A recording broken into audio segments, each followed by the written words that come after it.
Bonjour. Alors que le gouvernement haïtien a perdu le contrôle de la sécurité, les États-Unis se préparent à faire circuler une résolution au Conseil de sécurité des Nations Unies aujourd'hui qui établirait un nouveau cadre pour punir les chefs de gang et n'exclura pas une intervention internationale alors que le pays tombe dans l'anarchie selon le département d'État.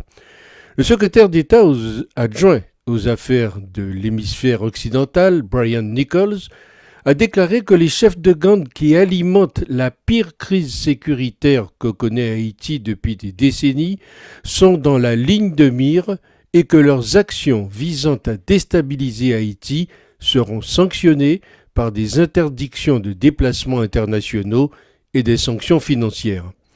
Les Américains veulent sanctionner ceux qu'ils déstabilisent Haïti, mais ils avaient refusé, dans le cadre d'une demande faite via Interpol, d'arrêter Sami Randall, cet homme d'affaires recherché par la justice haïtienne pour son implication présumée dans l'assassinat du président Jovenel Moïse, Randall, libéré après plusieurs mois d'incarcération en Turquie et de retour aujourd'hui aux États-Unis.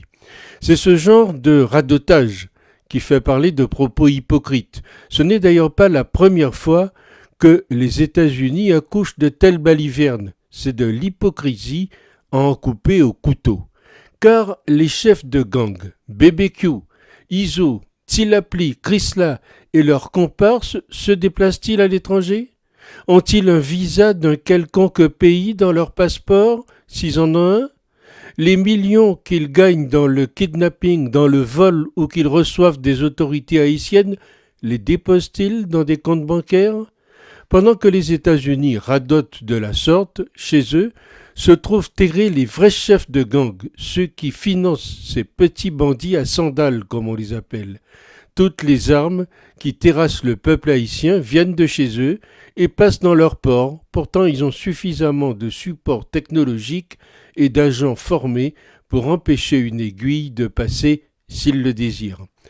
Les Américains ne disent jamais un seul mot sur Martelly, Boulos, Dimitri Vorb, Andal, Kisla-Koldous sur leur territoire alors que certains d'entre eux pourvoient ces bandits à sandales en armes et en munitions. Ils ont des maisons aux États-Unis et des millions de dollars volés de la caisse publique qui dorment dans les banques américaines. Certains de ces petits bandits à sandales le disent tout haut. Nous avons été armés par Michel Martelly, un autre bandit originaire des Gonaïves, eut à dire « Nous avons reçu des armes de Jovenel lorsqu'il était en campagne ». Les Américains ne tolèrent-ils pas ces salauds chez eux ? Ne supportaient-ils pas Jovenel jusqu'au moment où ce dernier tentait de leur tourner le dos ? Imprudence qu'il a payée de sa vie. Les Américains, comme le club de mafia dirigé par Martelly, ne tolèrent pas la trahison. Donc tout ce que disent les Américains dans le cas d'Haïti trouvera écho dans cette chanson de Dalida, Paroles et paroles, et encore des paroles qui sont semées au vent.